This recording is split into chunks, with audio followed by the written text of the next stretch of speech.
안녕하십니까. 이번 연찬회에서 수목 진료 사례를 발표하게 된 세종남아병원 최상기라고 합니다.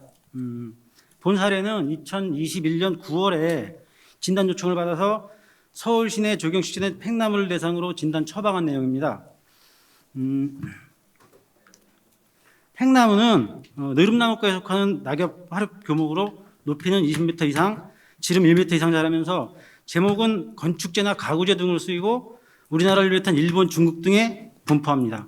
현재 보호수로 지정되어서 산림청의 관리를 받고 있는 노거수 13,000여 주 중에 10%가량인 1,200여 주가 팽나무로서 느티나무, 은행나무 다음으로 많은 비중을 차지하고 있습니다. 그리고 이 중 대부분이 경남, 전남, 제주에 분포하고 있고요. 최근 들어서 아파트 단지나 공원 등을 조성하면서 팽나무를 식재하는 경우가 많이 늘었습니다. 그래서 이 위쪽 지방에서는 그렇게 많이 볼 수가 없었던 팽나무의 병해충이 근래 들어 많이 발견되고 있습니다.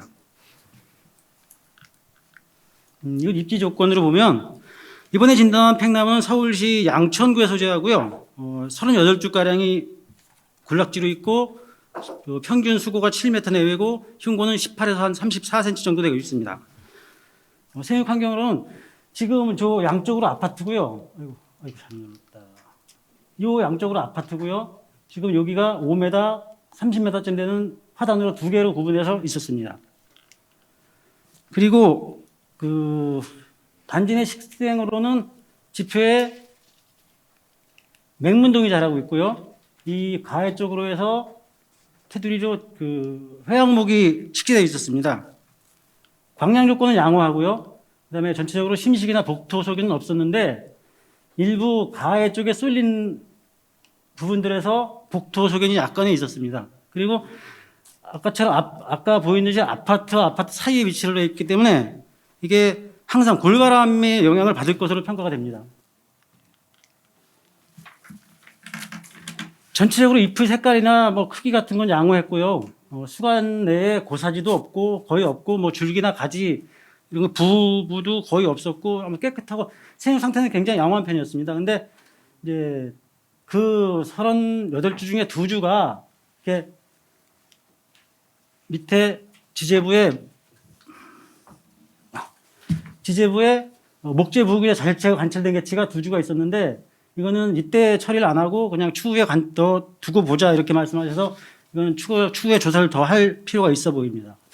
그리고 지금 좁은 공간에서 군락 형태로 있고 그래서 이 가장자리에 있는 나무들이 햇빛을 받기 위해서 가해로 자꾸 나오더라고요. 그래서 기울어져 자라고 있고 그다음에 뭐 이게 정기적인 관리를 위해서는 제지대나 뭐 줄당김 등을 설치해서 도둑방지 안전대책이 필요한데 이게 지지대나 줄당김 등은 거의 반영구적으로 설치를 해야 되거든요. 그래서 수목의 안전이나 그다음에 보행자 통행 그리고 이 미관 등을 고려해가지고 설치할 때는 신중을 기해야 될 것 같습니다. 팽나무 군락지 38주 중에 2주에서 벌목으로 보이는 곤충 암컷 산란이 보였는데요. 지금 사진이 되게 흐리게 나왔네요. 아무튼 그 확인 결과 얼룩 송곳벌로 확인되었습니다. 그리고 이 2주 중에 한 주는 피해가 심해서 그 얼룩 송곳벌 탈출공이 뭐 요 안에도 뭐 수십 개씩 있었습니다. 그리고 피해를 받은 2주 공통점이 지금 요 부분이 아마 그 큰 가지를 잘라내고 제 판단에는 에폭시 수지하고 코르크 분말을 갖다 처리한 것 같습니다. 근데 처리 부위가 완벽하지 못했는지 요 부위에서 죽어서 썩어 들어간 부분들이 부분에서 들어간 부분들에 이 얼룩송곳벌이 산란을 했을 것으로 예상이 됩니다. 얼룩송곳벌은 벌목 송곳벌과에 속하는 종으로 한국, 일본, 사할린, 뭐 시베리아, 유럽 등지에 분포한다고 합니다. 그리고 팽나무속 외에도 어디 갔어? 팽나무속 외에도 단풍나무나 오리나무, 뭐 느릅나무, 서우나무속, 벚나무속 등 기주가 다양하기 때문에 기주 특이성은 뭐 높지 않다고 볼 수 있습니다. 그런데 저희들이 관찰한 거에서는 다른 수목에는 그렇게 많이 나오는 걸 보질 못했습니다. 저는. 그래서 아마 우리나라에서는 팽나무에 주로 들어가지 않나 생각되고 있습니다. 그리고 암컷 배 말단에는 산란관이 있는데 이 산란관이 그러니까 성북벌을 봤을 때 처음 보이는 부속지는 산란관이 아니고 그 나무에 구멍을 뚫기 위한 기관으로 보였고요. 그다음에 산란관은 한 10mm 내외로 해서 작게 이렇게 밑에 있었습니다.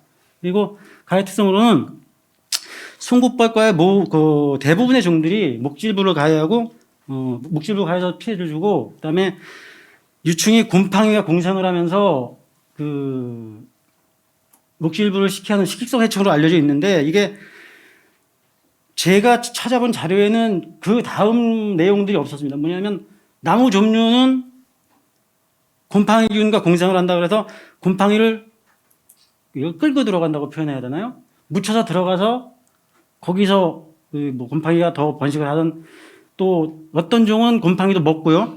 그렇게 하는데 이게 얘들이 곰팡이를 들고 들어가는지 능동적으로 묻혀서 들어가는 건지 아니면 뭐 또 균을 먹는 건지 그런 거에 대해서 밝혀진 거를 제가 찾다가 못 찾았습니다. 그거는. 그래서 요거는 만약에 밝혀져 있다면은 더 찾아봐야 되겠고, 만약에 연구가 안 돼 있다면 이 연구 필요성이 있어 보입니다. 다음 사진인데요. 이건 암컷 성충 산란 모습입니다. 두 개 다. 그리고 이게 현장에서 찍은 사진인데요. 나중에 확인을 해보니까 송곳벌살이 꼬리 납작 맵시벌이라고 해서 이 송곳벌류의 천적이더라고요. 이건 나중에 친환경 방제 때 이용할 여지가 있어 보입니다. 그리고 이거는 다른 때에 찍은 건데 느티나무입니다. 느티나무에 산란하는 거를 찍은 겁니다. 동영상이 안 나오다 보다. 지금 동영상을 찍은 건데 동영상이 지금 안 돌아갔네요. 이거는 지금 요거 밑으로 요거는 지금 살아서 산란하는 과정이고, 밑에 죽어서 이렇게 있는 것들이 있거든요. 얘들이 부속지를 꽂고 산란관을 꽂고 산란을 하고 나면 이 부속지가 안 빠져나옵니다. 그래서 산란 후에 그대로 그 상태에서 죽어요. 그래서 산란관을 꽂은 채로 죽어 있고, 나중 보면 산란관만 남아 있는 경우가 대부분입니다. 나오네? 요게 지금 아이고. 처방 및 방제에 대해 말씀드리겠습니다. 피해목 두 주 중에 피해가 심한 한 주는 줄기부 천공 및 유충의 목질부 피해로 인해서 줄기분의 부진전도 막고, 그다음에 외관적으로 혐오감을 없애주기 위해서 외과수술을 시행했습니다. 이게 지금 외과수술 시행 과정이고요. 그다음에 이게 천공되고 그다음에 부우균이 들어가서 된 부분이 약해지고, 그다음에 이게 맨 가해 쪽에 있는 부분이라 기울어져 자라고 있습니다. 그래서 도둑 방지를 위해서 I자형 지지대를 설치하고 있는 모습입니다. 그리고 지금 이 38주 중에 2주만 피해를 받았지만 나머지 36주도 나중에 피해를 받을 수 있기 때문에 38 전수에 대해서 약제 방지를 실시했는데, 지금 현재 얼룩송곳벌에서 등록이 되는 약제가 없습니다. 그래서 방법을 생각하다가 현재 천공성 해충 약제로 등록되어 있는 약제를 가지고 그냥 주기부에 방제를 했습니다. 이게 방제하는 과정이고요. 이건 지대 설치하고 마무리 지은 겁니다. 이 주변목 외에도 주변으로 뭐 느티나무, 단풍나무 등 얼룩송곳벌의 기주가 될 수 있는 나무들이 많이 있기 때문에 추가적이고 주기적인 조사 및 방제 확대가 필요해 보였습니다.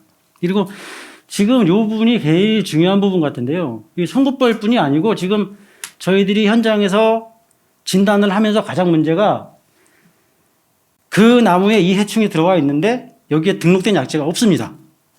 그러면 진단을 저희들이 처방을 내릴 수 있는 방법이 없어요. 그걸 처방을 내리면 이거는 불법이에요.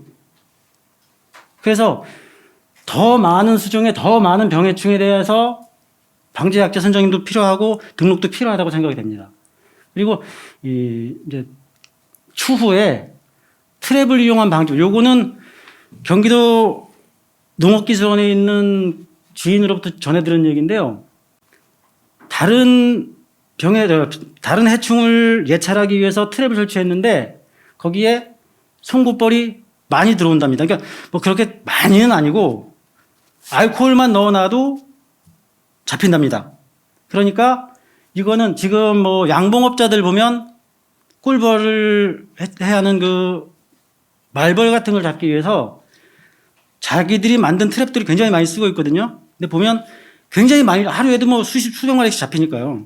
그러니까 그런 걸 이용하면 방제가 더 수월해지지 않을까. 그리고 아까 보았던 그 송곳벌 살인 납작 맵시벌처럼 그런 천적들을 이용한 방제법도 연구할 필요가 있어 보입니다.